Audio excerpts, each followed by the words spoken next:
How about my dearest YouTube friends? Today we are in a new video, the last character analysis of this new Titan Crystal. And not least, it is the last high evolver, the top 1 prestige character currently. And a pretty good meta defender thanks to the automatic lock and also to that evolutionary field it has. In fact, yesterday you saw the top defenders. I included him because I think he's a pretty good defender. But how's the attack? It's okay, it's strong because we're going to see it in 0, I'm using my high evolver at range 4 by 200. Okay, it's important. It used to singular for total damage. Yes, okay. And it also requires a quite high singular ability. Why? Because what it tells us is that at the end of the fight against the high evolver, each disadvantage of a speaker becomes a multi-fight regression disadvantage. Therefore, they are given for each recess disadvantage regeneration rate. Therefore, against characters that regenerate a lot or nodes, they will work.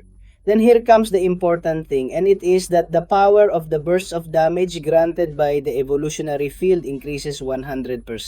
Therefore, unique stability of our high evolver is really required, and a part has inflicted a regression disadvantage in 100% probability of gaining 1.7 passive of indefinite evolution aspect as maximum loads 10. We'll see about that later. The high evolver enters with bond immunity to neutralization and breakage. Okay, the combat power rate cannot be reduced and can only be done with skilled characters. As long as the repairman suffers a personal disadvantage, the effect of undermining or accurate sense is lost. Therefore, the automatic blocking of the authorizer is going to be complicated to evade veil. Additionally, when blocking an attack has a % chance of having a withering that, as it is withering, that reduces the opponent's ability power rate. Aside from basic hits, you have a 25% chance of hitting this innovation for 15 seconds. What Extronation did is reduce critical damage by the indicated amount. Then we have the automatic blocking thing when the high blocker is hit twice in a row with the same basic attack, because it generates that, eliminates the self-feeding, and generates that automatic blocking, a certain extractive automatic blocking. Regeneration is restricted for 18 seconds or after 8 basic hits. The thematic lock doesn't qualify as properly scheduled, resists strong attack lock scenarios, and bypasses reduced skill processes. There's also combo detonation tied to this character, equal in damage while the combo treatment isn't active. Using basic hits builds up combo detonation charges. Additionally, the authorizer boosts personal handicap with 5 charges. When the opponent obtains a power bar, it consumes 50 charges and contains a chance to inflict a 16 donation hit as a passive. Therefore, it does a lot of damage. That's how we're gonna really get the massive damage out of this high evolver. In addition, as an attacker, attention is paid to how he stops during 2 super attacks from the opponent. But as a defender, he only has 2 super attacks from the high evolver himself. Then we see the evolving field by super attack 2 and 3 is an area of the area that is created on the stage for 12 seconds. Furthermore, the capacity decreases by 65% while the 2 characters are inside it. Therefore, you have to stay within that evolutionary step in gameplay. Okay, when the opponent enters the field, he has a regression disadvantage that what he does is put more into him. This character faces a drawback that reduces power in critical moments. However, when within the evolutionary field, personal disadvantages pause and controls reverse, presenting a unique challenge. Attacking belts out bursts of up to 34% direct damage, requiring precision within the field. While in Super Attack 1 mode, either character in the field gains enhanced attack strength, making strategic play critical in defensive positions. You will ask for Super Attack 1 so that the combos deduction also increases by 4.50% because the opponent's disadvantage is up to a maximum of 25 with separate super attacks. If we are within the evolutionary field, then we will be able to leave a slowness disadvantage to remove the unstoppable Super Attack 1 since it basically inflicts 5 personal withering disadvantages, and on top of that, it puts the final blow. The combos distortion immediately expires. Apart from sub-attack 2, then we put the evolutionary field, and whenever automatic, since it is now deactivated, since activation, it is taken again. And finally, sub-attack 3 activation inflicts severe personal disadvantage, wither, and places the evolutionary field. You will see that the gameplay of this character is super simple. There are 2 ways to play. I am going to show you the easiest one. Okay, it is simply sticking all the time in the evolutionary field. So what we have to enter is basically by going to the corner as much as possible. You're already seeing how. our combo is increasing below the life of a high evolver, okay? And let's remember that when it reaches 50 charges, that combo detonation is going to start, as you will see right now. Therefore, what we have to do is almost reach the 3 power bars with the maximum possible disadvantages that we are going to be letting you look at. We have already set the power detonation. What we have to do right now is that you are already seeing that the combo detonation is set, the disadvantage of withering and exhaustion, and what we have to do is almost get close to the 3 power bars and throw super attack 2 to activate that evolutionary field is already inside it. So what we have to do is basically throw punches, because you're already seeing that we give direct burst and see what damage we're going to do with that combo detonation. Almost 80 and 8,000, 82, 1,000, I think I've seen And what we basically have to do is repeat again, try to reach 30 loads again as soon as possible in the duration of that evolutionary field that is below the path of the high evolutionary. If it is possible, and if not, then stay inside so that this evolutionary field does not end soon. Okay? And in this way, we can reach those 50 charges again and throw that super attack 1 again, okay, with strength. And then on top of that, the power donation simply has to reach that power bar, as you are already seeing the opposite. And we must reach super attack 1 to remove that power donation again and do that massive damage again, as you are going to see right now from 100,000 in. In this case, the truth is that the damage of this high evolver is quite good despite being a character that develops very well in defense. And we have played with the class disadvantage. We are going to do it again without any type of pause or anything against this classic Captain Marvel.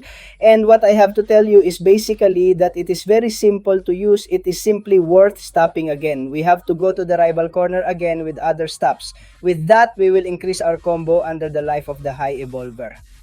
And let's remember that when we reach 50 charges, the next time the opponent gets his own power bar, it's worth surpassing himself.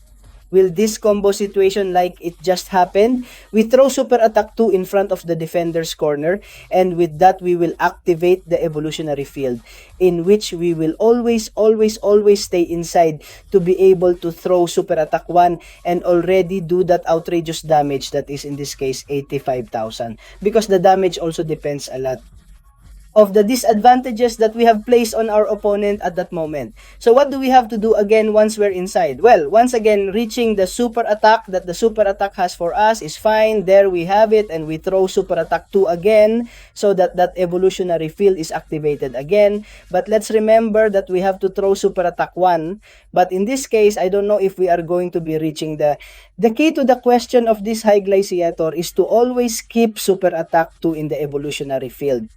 What about the combo operation? Well, why want to do that 111,000 damage that our high evolver has just caused? Are we going to see another fight against Junior? No, because on top of that, he is a character that within the evolutionary field, we are going to prevent that unstoppable from being activated. Therefore, he can serve us quite well in certain fights. Okay, then we're going to do the same thing as always. Simply blows to leave our exhaustion stops to let them wither later too. So basically, look at the 2 power bars of the high evolver, and with that, when we have the 50 combo, the next time it reaches the power bar, well, you are already seeing it. That combo deduction will be possible.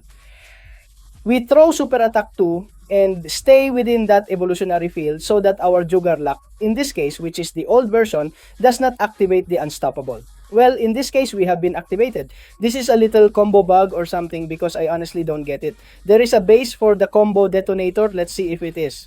If he gives it to us, well, in this case, it hasn't worked for us, huh? You've already been there. You've seen it that it hasn't worked entirely well. I don't know if it will be a Kaban bug of this high evolver, but that unstoppable should have been removed thanks to the advantage it has.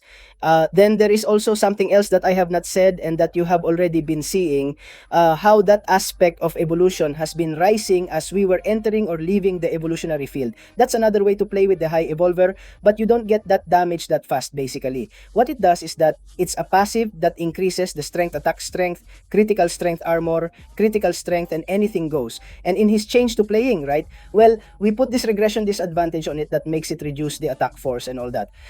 So as you put the evolutionary field, you can either do the gameplay like I was doing or directly go in and out along with Juggernaut to go on gaining those evolutionary aspects so that our hits are even stronger and not rely on that combo detonation as loud as we've talked about before. Okay, you are also seeing that from time to time that automatic block is set. That may be good for us, but above all, it works better in defense. In this case, you are already seeing how the combo detonation is not working and we put that one ourselves.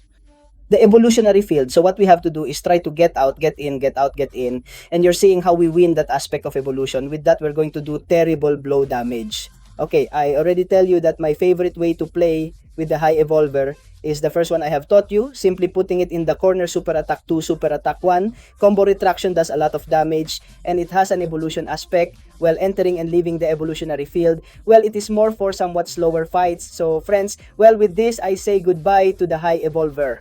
I hope you liked the video and that above all, you have learned how to play with him.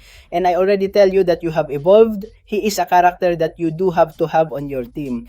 Taking him for 200 is the top 1 prestige. He is a good defender and you have already seen that falling into the attack is quite well balanced. So do not hesitate to use your results, your orbs, everything you have simulated stones. Let it badly wake up in this character because he really deserves it. So nothing friends, with this I say goodbye. We finish the analysis.